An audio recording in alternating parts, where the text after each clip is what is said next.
Исполнение бюджета Учимчирского района за 2025 год составило 91,4% при плане в более чем 612 миллионов рублей. Фактически освоено 559 миллионов. Расходы в основном были направлены на социальные нужды – здравоохранение, культуру, молодежную политику и спорт. Особое внимание уделено адресной поддержке граждан. Около 1 миллиона рублей выделено на социальные меры и более 3 миллионов на оплату лечения жителей за пределами республики.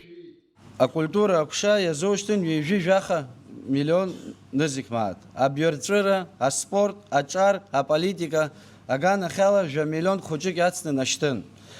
А у абсыра, а социал цхра арарытра акушав миллион и она мадане зоштин. Алхаз Кацай добавил, что невыполнение бюджета района на 52 миллиона рублей связано с итогами путины. Рыбы в 2025 году в акватории было мало, и перерабатывающие предприятия не смогли выполнить налоговые обязательства. Дотации из республиканского бюджета Учимчирскому району составили 146 миллионов рублей. Еще 183 миллиона субсидий Российской Федерации. Оплата за электроэнергию в Учимчирском районе за 2025 год составила 32,5%, сообщил руководитель филиала РУП Черноморэнерго Роберт Шингба. В прошлом году в районе установлено 1100 новых счетчиков. За прошедший 2025 год в районе было установлено 350 опор по линии 10 тысяч киловольт и 370 опор по 0,4 киловольт. Было подвешено провода АЭС 37 700 метров, а также провода СИП 38 650 метров.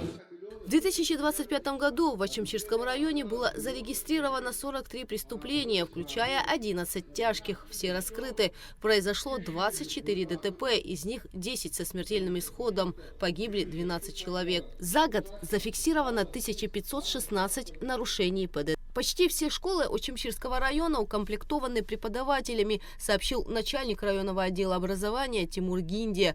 В 2 школах не хватает учителей физики, в 1 химии. Гиндия отметил снижение числа школьников из-за перевода многих в лицей-интернат.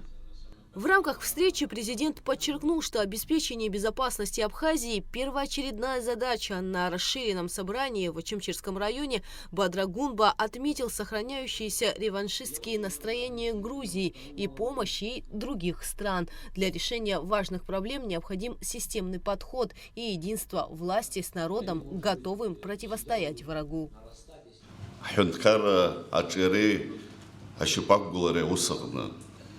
Азцараква ирваку ирхаду уи хюнткара ашарта дарахча иждырот хгулацва изчыза ус заанарымкало иждырот ироа ацхырара ду еуипшима хюнткара ду курконтуи дарей ргуи шанаго ала мышкымзыр мышкы игижны рызцараква апсны ирцбыпха абас шитанкыла система лаздейша азнереджу.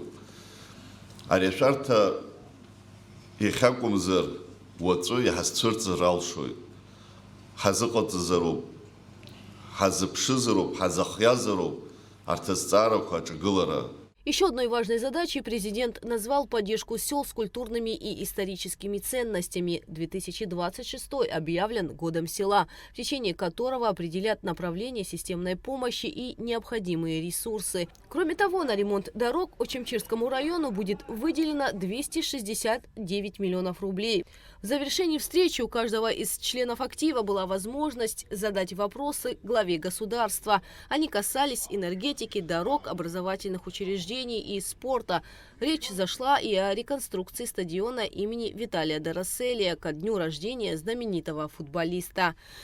Хочется сказать о наболевшем, о нашем стадионе, реконструкция стадиона.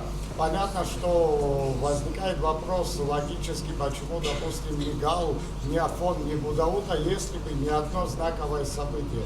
В следующем году исполняется 70 лет легендарному абхазскому футболисту Виталию Дороселия. И он звезда, может быть, если не мирового масштаба, но постсоветского пространства точно. И, как я понимаю, речь идет о рейтинге нашей страны на мировой арене. Единственное, что мы вас просим, еще раз, не побоюсь этого слова, тысячи болельщиков Эрцах, очерчирцев посетить сегодня стадион имени Виталия Дороселия. После совещания глава государства Бадра Гунба и вице-премьер Беслан Бигвава вместе с членами актива Учимчирского района отправились на стадион, где обсудили дальнейшие действия по ремонту объекта. Местные жители своими силами не раз пытались его отремонтировать, но средств недостаточно, поэтому обратились к президенту. Бадра Гунба пообещал поддержать горожан в этом вопросе. Условия, которые возможно, учитывая, что в следующем году мы будем праздновать юбилей Виталия Дороселия, конечно же, привести в порядок стадион. Я тоже так же считаю, как и вы. Необходимо это проводить в его родном городе, в городе, где он жил. Конечно же, учитывая те сметы, которые уже подсчитаны, обещать, что мы к этому времени успеем все, но это нечестно будет, это неправда. Мы можем разбить на этапы то, что мы должны будем сделать. И давайте к следующему году попробуем привести трибуны в порядок, привести внешний вид по периметру, значит, стадиона. И следующим этапом уже будем думать о самом настиле, газоне. Сядем, поработаем с документами, посмотрим, какие суммы и какие затраты мы можем понести. Реконструкция стадиона будет проводиться поэтапно. Гуца Вардания, Алексей Кухава, Юрий Арцебашев, Абхазское телевидение.